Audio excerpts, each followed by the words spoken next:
Okay, and we're live. Hey guys, welcome to the channel. It's John at Matchless Web, and I'm joined again today by Donata Skillrud.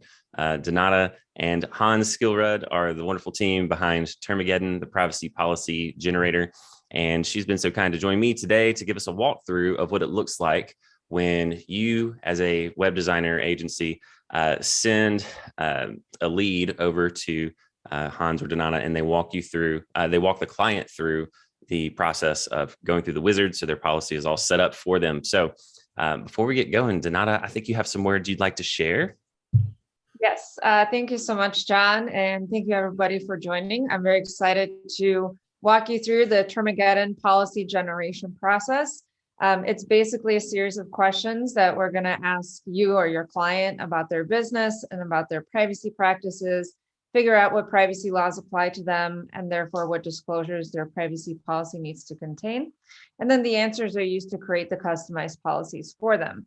Before we start, I did want to note that anything that I say today during this recording is not legal advice, and Termageddon is not a legal services provider. So if you are looking for legal advice or need help with specific legal issues, I would definitely recommend contacting an attorney in your area.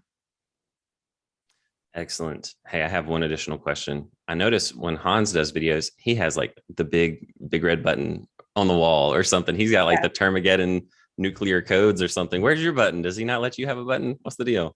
No, I'm not allowed. No, actually, I just didn't want giant boards in the back of my office kind of cluttering up the space. So we keep all of that downstairs. Well, okay. So I trust that he has to have your permission before he tries to push any big buttons. That's what it is. Or at least that's what it was connected to something, then yes, that would be the case, but it's not actually connected to anything. But he doesn't know that, so don't tell him. Right. Yeah. Shh. It's on the down low. Okay, cool. Well, let's dive on in here. So I'm looking at the dashboard within my Termageddon account. I have a few little client accounts in here, which are blurred. But the website that I was going to have you help me set up today is for my course website. And so can you tell me where we would get started? You know, I'm a client. I'm coming to you needing some help setting this up. Where do we start? What do we do? Exactly. So when we get on a call with a client, the first step is we actually answer any questions that they have about the service or about the policies. So some people come to us unsure of what this is or how it works. So that's obviously the first step, is making sure that everybody is aware of what it is and they have no questions. And then we have the client create an account. So John, you obviously already have an account. And then we have them purchase a license, which is already done here. And then when a license is purchased, we have them click the white add license button and name it with their business name or the URL to the website or anything like that. So as you can see, that's already done here. So once the license has been added, we click continue setup. And that will take us into the global information questions. So the policies all start very similarly by introducing your business to the consumer that's reading the policies. So instead of asking you these same questions every single time you create a policy, we ask them once and apply to all of the policies in that particular license. So this is kind of the first set of questions about your business, starting off with, is this license for a website or an application? This is a website. And the URL. Got it. And then you're asked who owns the website, whether you own it under your own name or whether you have a company name. So if you have like an LLC or a corporation or something like that, you would choose company. I can do that. So this is under my Matchless Web Studio, LLC. And then you're asked what country the company has been formed in. So you can choose between US, UK, Canada, or Ireland. I'm the US, Mississippi, and I am. Choose the state and the type of legal entity it is. Now for the next question, where would you like to resolve disputes? As you know, websites are accessible from anywhere. So if there is a dispute with your website, let's say somebody, gets a virus from your website or wants a refund or something like that, you would obviously want to resolve disputes as close to you as possible because you don't want to fly to other countries. So or maybe you do want to fly to other countries, but probably not for a dispute. So you can choose where you would like to resolve disputes here. So that'll be in the US. And can I, real quick, I know I jumped ahead and kind of marked LLC here. So let's say someone does have, they own their website, but they maybe have not got a formal, business structure. Would they just select sole proprietorship there, or what would you recommend in that case? So usually in that case, they would just mark that a person owns that website. Person. Okay. So you would mark person and then enter in your name, because even if you have a sole proprietorship, usually that's a little bit different because you're filing taxes as a sole proprietor, even though you haven't formed an LLC technically. So if you are a sole proprietor, you'd want to check that. But if you haven't even done that, you would want to check person. Got it. See, shows just how much I know about any of the legal things. So yeah, great answer there. Good to know.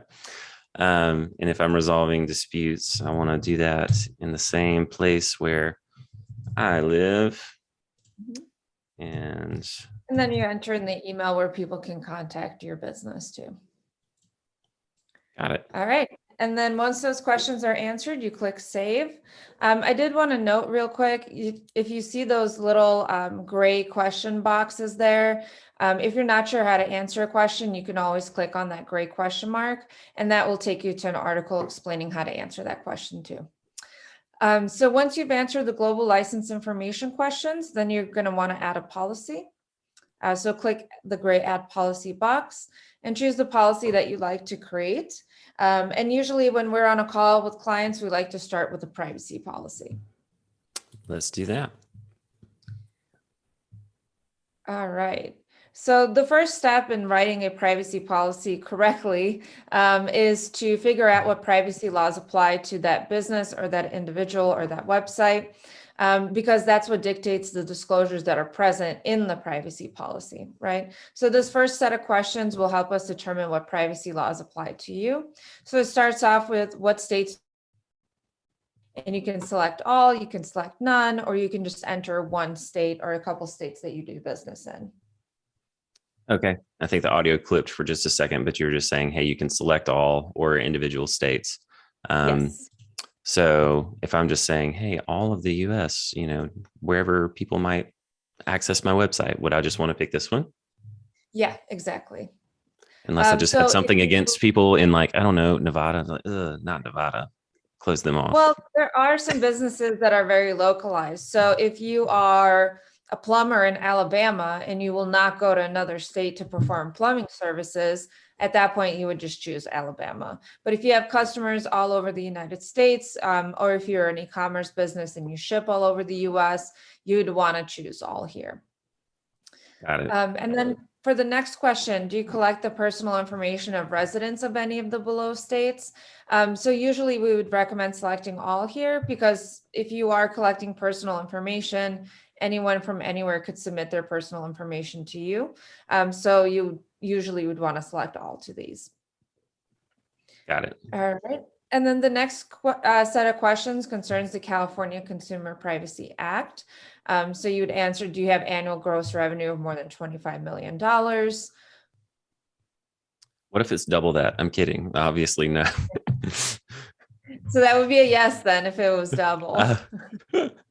So I'm going to say, no, I do not make that kind of money. No. Do you annually buy, receive, sell, or share the personal information of 50,000 or more California consumers, households, or devices? I do not. Okay. And then do you derive 50% or more of your annual revenue from selling the personal information to California consumers? No. All right. Do your vendors or clients require you to comply with the California Consumer Privacy Act?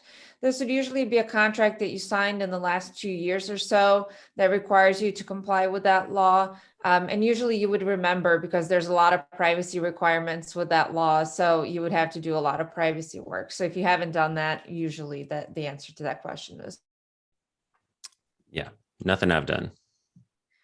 All right. Do you offer goods or services to residents of the EU or the European Economic Area? A lot of people get confused by this question because they think that if a website is accessible in the EU, that means they offer goods or services there. But that's actually not the case. So you would have to actively offer goods or services there. So for example, offering your website in one of the EU languages, such as French, or shipping to France, or having an office there, or having a phone number that people from the EU can call. So if you have any of that, you should select yes. But if you're not actively doing those things, you should select no. Yes, that would be a no for me. Do you monitor the behavior of residents of the EU or the EEA? This would be if you have analytics on your website. Analytics is generally considering monitoring behavior of individuals.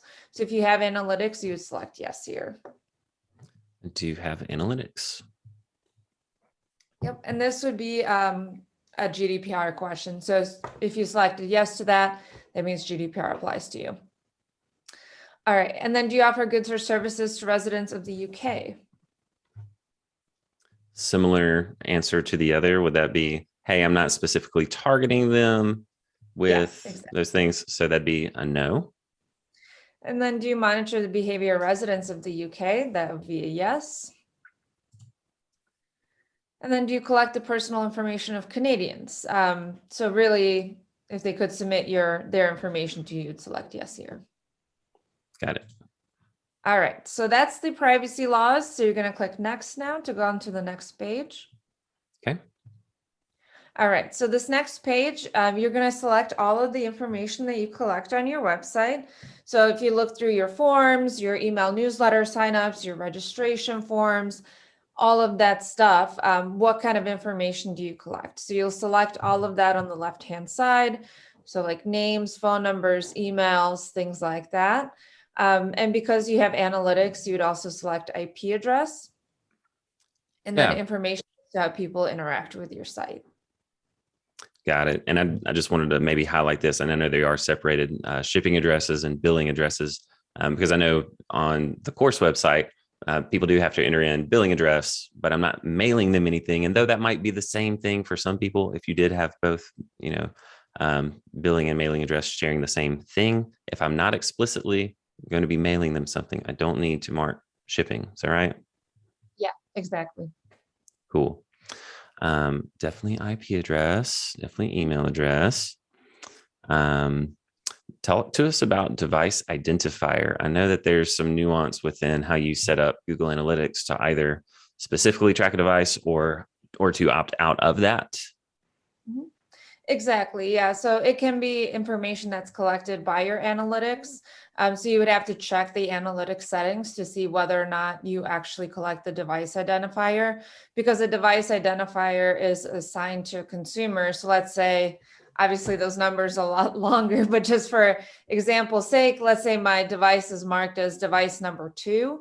That can track me throughout various websites and then say, okay, device number 2 clicked on this ad on Facebook, and then they went to this website to purchase this dress or something like that. So it can track you throughout different websites for advertising or analytics purposes. So you would want to check your analytics to see whether that is collected. Yeah. And based on the setup that I've got, that's probably on right now. But should I ever modify that? I can come back through and change this, right? And then just resave everything and update the entire policy. Exactly. Yeah. And you can make changes at any time, and it doesn't cost you anything to make those changes. That's what I'm talking about. I like it.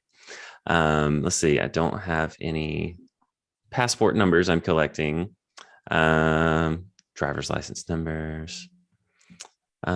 People can have an account name or their username on like the membership site. No social.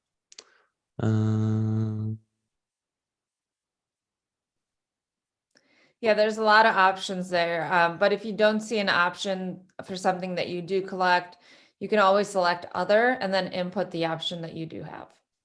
Sure. Okay. On this, like credit card information. Now I'm running any of the purchasing, all of the cart stuff running through Thrive Cart, which is hosted on their own server. So no credit card information actually touches my website. So would it be correct that I don't need to mark these? Yeah, that's correct, because Thrive would be the ones that are collecting this information and not you. So you do not want to select that here. Cool. Now, if someone is running, say, an e-commerce platform like WooCommerce or something that is on their website, do they mark that then? Or is it still considered, hey, if PayPal or if Stripe is the payment processor, they're the ones that are collecting the info? What would be appropriate in that case? Yeah, so anytime you use a third-party payment processor, whether it's Stripe, PayPal, Thrive, or anything else, you're not the ones that are collecting that information. But if you don't have a third-party payment processor, then you are, and you would want to select this. Perfect. Got it.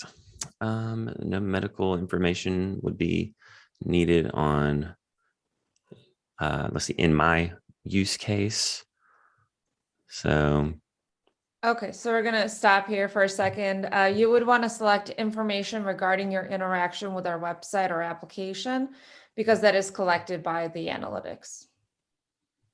got it. Good deal. How about these other popular ones marked here? So information regarding your interactions with advertisements, you would want to select that. If you're running ads through like Facebook or Google or something like that, you would want to select that in that case. Browsing history, you would want to select that if you are a provider of a browser. So if you know how what people search for or what websites they have visited, you would want to select that. And then same thing for search history. If you know what people search for online, you would want to select that too. But if you don't know that, then you wouldn't select it. Yeah, I am not a Google or a Firefox or one of those. So that's none of my business what people are looking for. Let's see, the geolocation information strikes me as potentially relevant here. Why might someone mark that in an e-commerce situation? So usually in an e-commerce situation, they wouldn't. Geolocation information is more important for apps. So for example, if I have the weather app and it can tell that I am in Chicago, Illinois right now, that would be considered geolocation information, or like a maps app that can track where I am at any particular time. But if you don't know exactly the address that the consumer is at any given moment, you would not want to select that. Yeah, so this would not be specific to, say, showing content on your website that is specific to a given IP address that might be associated with some specific location. Because I know there are, let's see, what is the particular plugin that I'm thinking of? There's a plugin called If So, and it uses some conditional logic like, hey, if someone accesses the site from an IP address associated with a specific geographical location, then you might display this kind of message. And if not, nothing gets shown. In that kind of case, would this be checked? So in that case, you would check IP address, because IP address doesn't necessarily mean that you are at that location, because you could be in. Very good point. Very good point. I like it. Okay, so I think that's everything in that list. All right, so then we're going to scroll up and then answer some questions for each piece of information. So next to name, if you can click edit. Next okay, so we already are at name. Okay. All right, so you're going to need to select the purposes for collecting this information. So this is basically why you collect that. Why do you collect name? So you just selected the ways in which you use that information. So only select the things that you actually do with that information. But if you, for example, if you're just setting up your business and let's say you do intend to market to them in the future, like in the next couple of months, you'll set up an email marketing list or something like that, you would want to select that just so that you have the option to do it. Sure. Okay. So most of the popular ones here are going to be relevant.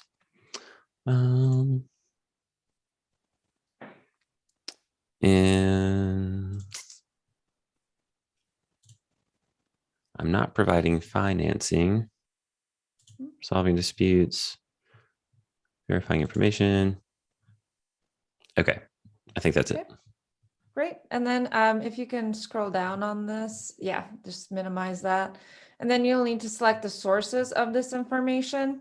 So again, this is all based on the laws that apply to you. So this questionnaire can look different for other people. If you have less privacy laws that you need to comply with than John, it might be less extensive. If you have more, it might be more extensive. So this questionnaire will look different based on how you answer the first set of questions. So sources of this information, where do you get it from? So name would be submitted by the consumer, right? Yes. All right, and then legal bases under which you process this information. So usually this would be the user has provided their consent, and then you need that information to perform a contract or to take steps to enter into a contract. So for example, a contract to enter into design services or something like that, you would need their name to enter into that contract. And then I would also recommend selecting the third one as well, because it is things that you need to do to enter into the contract. So like write up the contract, things like that. Gotcha. Okay. And our fourth one here, popular, but is it applicable for me here? It depends. So if you do collect names to comply with the legal obligation, so for example, if you need the customer's name to file taxes or to file 1099 forms at the end of the year as to who gave you money, things like that, you might want to select that. Okay. I will just say, sure, why not? Okay. All right. And then you need to select whether or not you share that piece of information with any third parties. Usually people do select no here, but if, for example, you're using MailChimp or Constant Contact for your email marketing list, you would be sharing information with them. If you are receiving an email from your website, when somebody submits a form, that information is shared with your email service provider, things like that. So a lot of people think that they're not sharing information, but they are. Oh, yeah. So that would be a case for me to mark yes, because I use active campaigns regardless of the service. If you are, if that information is being passed on to somebody else's, server or used by some other service, then it is sharing.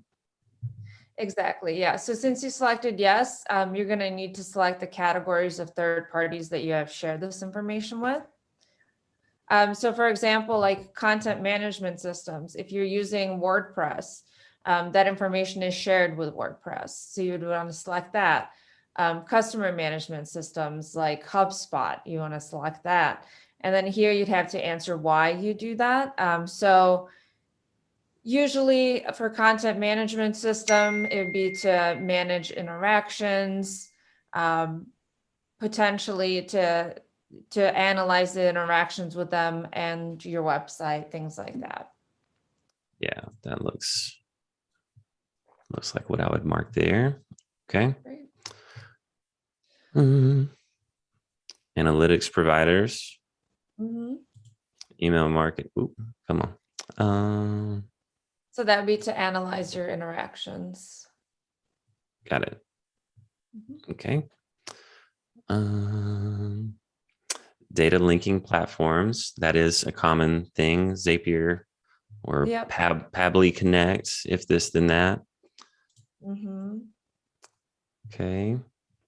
Email. Sharing information is not out of the ordinary. It would be hard to find a business that doesn't share information with anyone. So, don't freak out that you're selecting yes here. It's completely normal. You just need to disclose it. Yeah. Okay.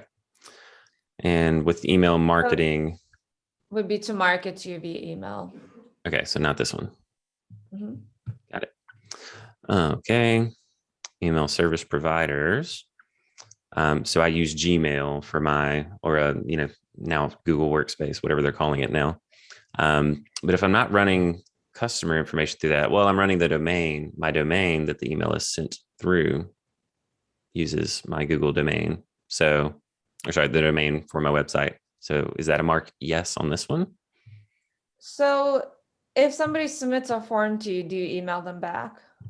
There's an autoresponder that sends from this from my Google email. Okay, so yes then. Yep. And is that manage interactions? Yep. Got it. Okay. Financial transactions processors. So in that case, no, because you're not actually sharing that information with them. Got it. Hosting providers. Talk to me about that option. Yeah, so a lot of hosting providers will actually store the consumer information on their servers when somebody submits their information to you. A lot of times they don't usually access it, but they can in case of an emergency. So you would want to select this, to make sure that the consumer knows that that is possible. Yeah, sure. So like whenever you've got a form plugin that captures form submissions in the database, that information lives somewhere. So that lives here on your web server. Okay. All right. And then for people that are using, so for your customers, John, so for people who are using your web design services, I would also recommend selecting parties that need to operate the website.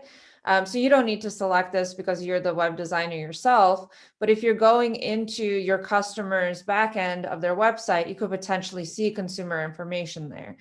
So for customers that have a web designer, we usually recommend selecting that too. So once you've selected all of the things here, you would click complete this piece of information.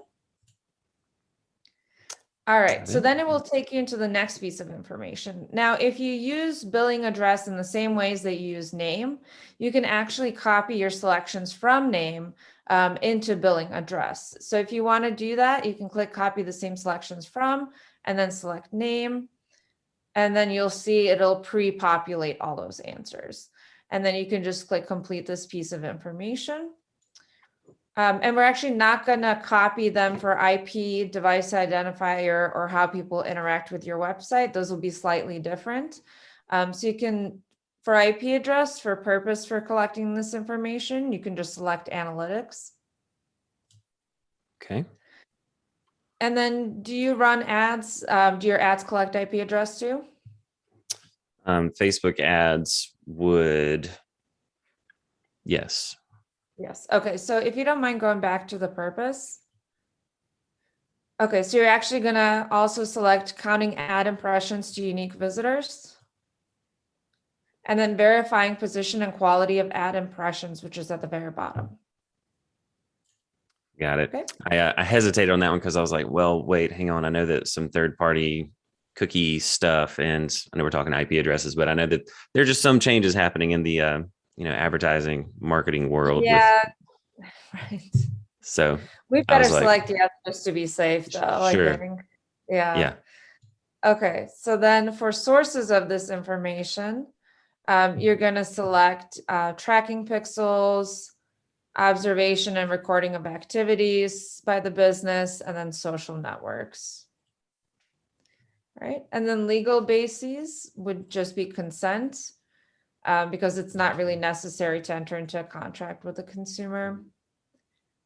Okay. And then you would also select, do you share this piece of information with third parties? You'd select yes. Okay. And you're going to select advertising networks and data analytics providers. So this would be to provide you with ads at the very bottom. Provide you with ads. Yep. Data analytics providers. Provide you with that ads. Would be, and to analyze your interactions with us or our website. Analyze. Got it. All right. So then you're going to click complete this information there. Okay, so for email address, you can just copy your selections from name if those are the same there. Okay. Okay. For device identifier, you can copy your selections from IP address.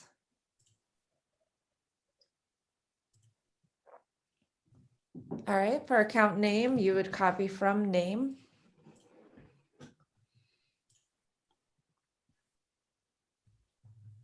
All right, so here you would copy from IP address.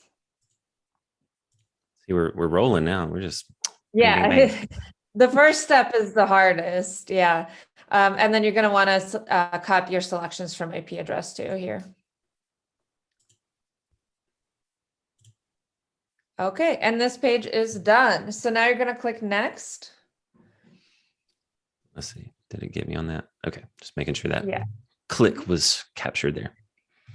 All right, so then do you collect and use cookies? You'd say yes here since you have analytics. And you're going to get a recommendation here. We recommend putting on a cookie consent solution on your website to make sure that you gather proper consent for collecting cookies on your site. Okay. All right, so then do you knowingly collect information from children under the age of 18? You would say yes here only if you for sure know that they are under the age of 18, meaning that you ask them how old they are. And if they say under 18, you allow them to proceed on your website and submit their information. So if you don't know for sure what age they are, you would select no here. Okay. I do not know. All right, next. All right, now you need to select how long, whether or not you sell the information that you collect.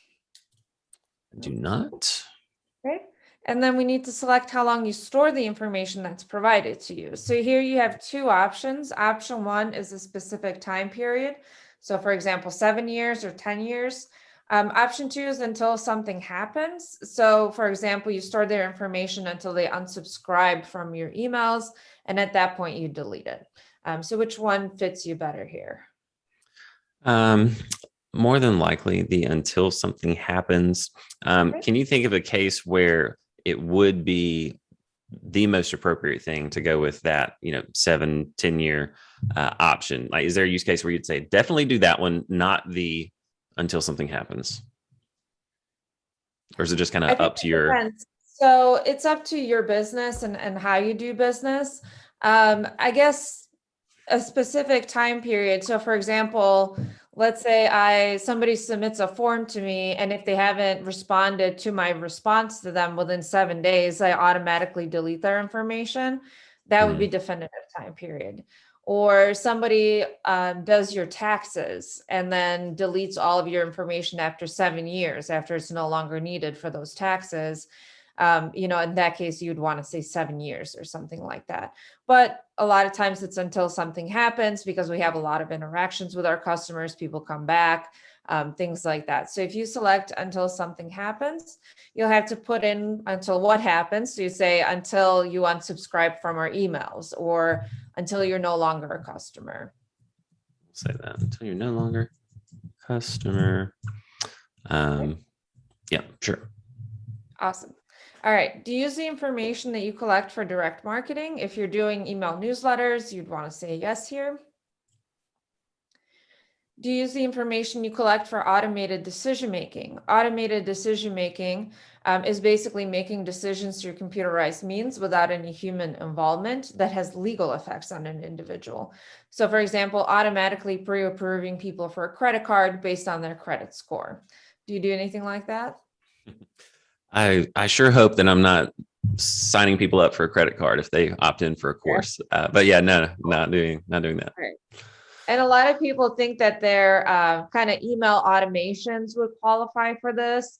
Like, you get a 10% discount if you meet certain if-then statements in their email marketing service. And that's not a legal consequence. Like, legal consequences is getting approved for a loan, getting a job, or getting a credit card, or getting an apartment, things like that. It's not qualifying for sales, so it has to be a bit more serious than that. Gotcha. Okay.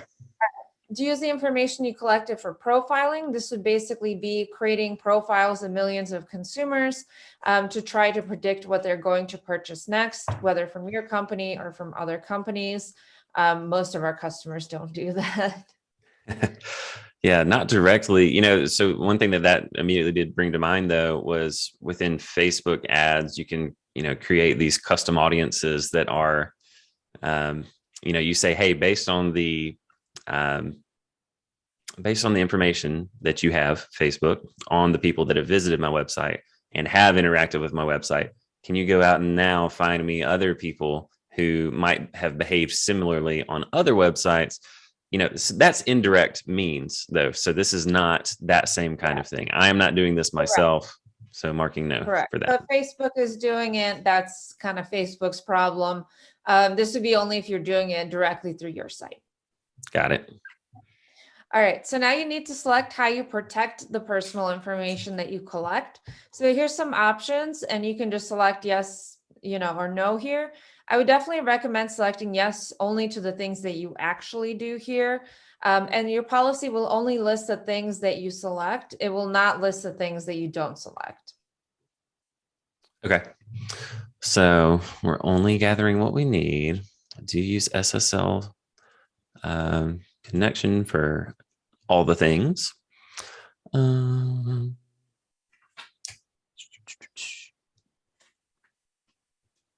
don't have employees that I'm screening.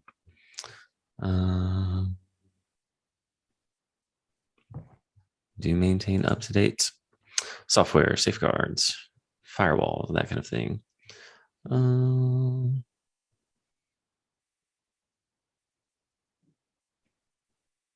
Okay, that might be the only that I know for sure. Okay. Are Awesome. done.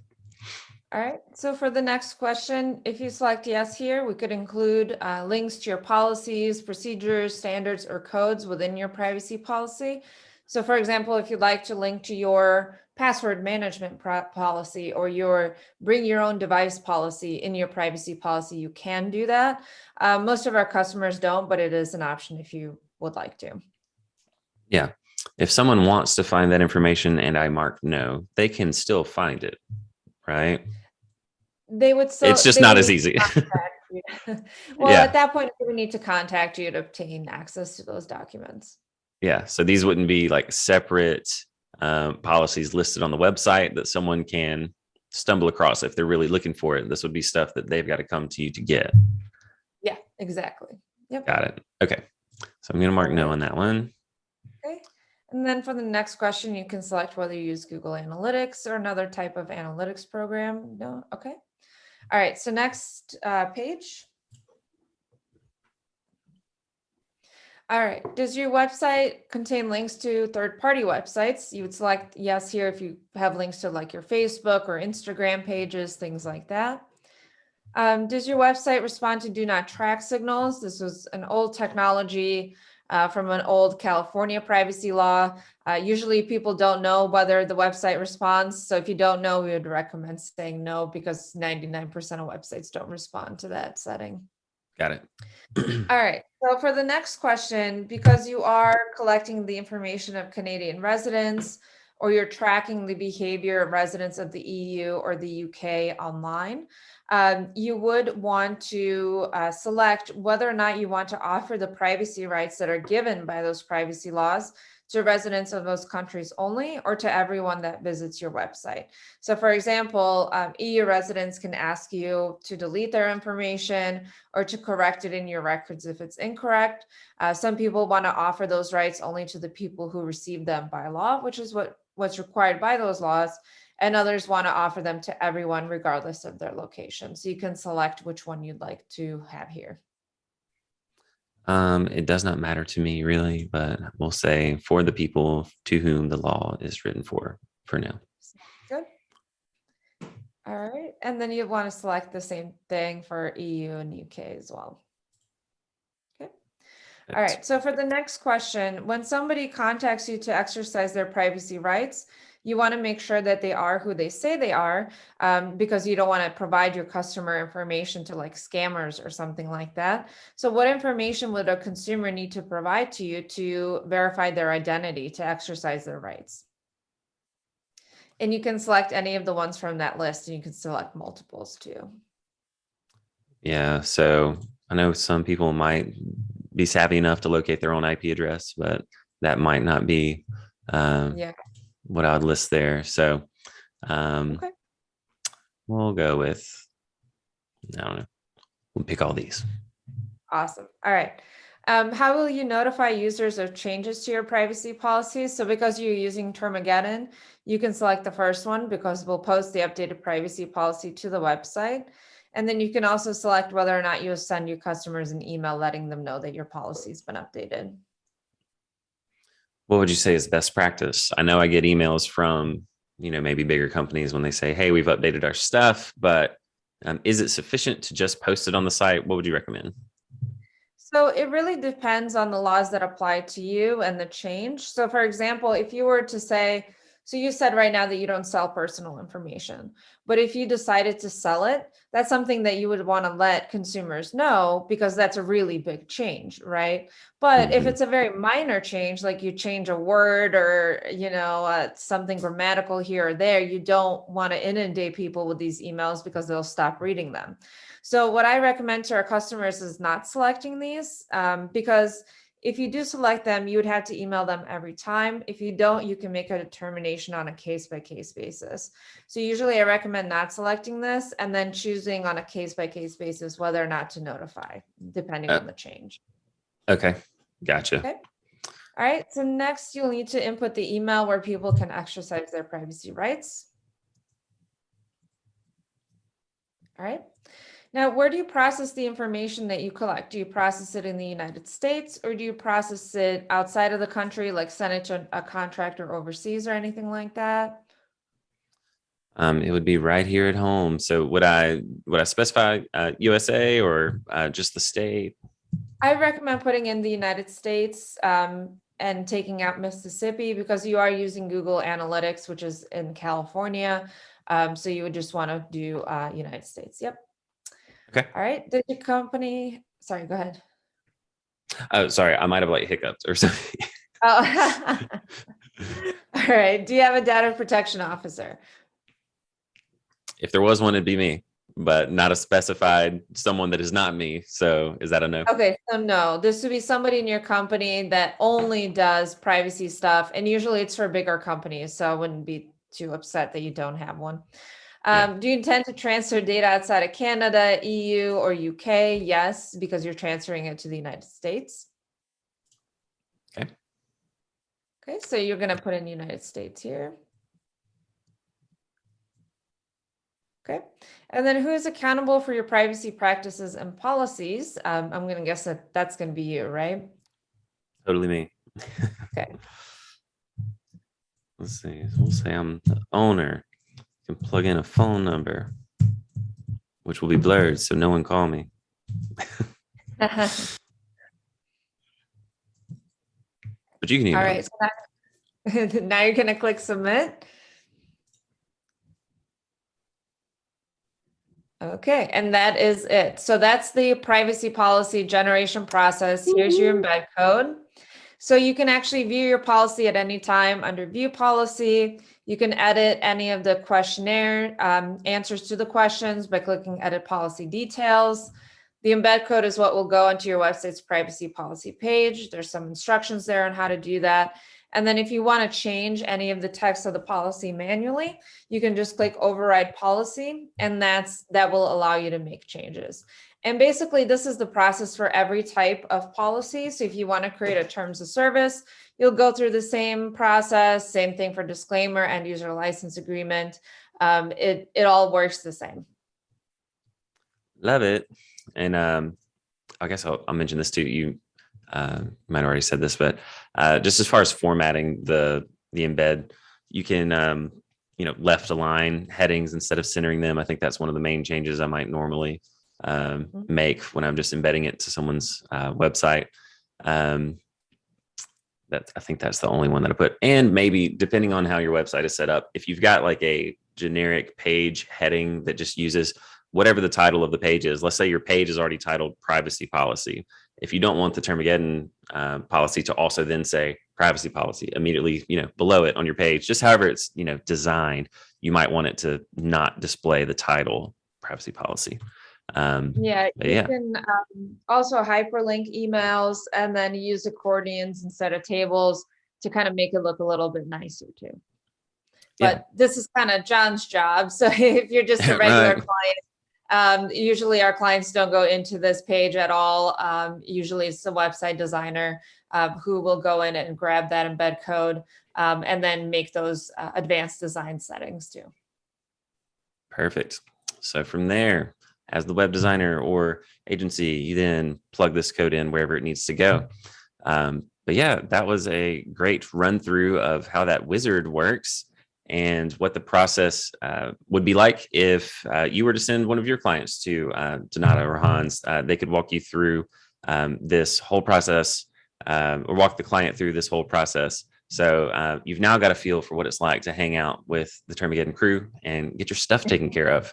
So if it is of use to you to send this to a client so that they get an idea of like, all right, what kind of answers to questions am I going to be giving?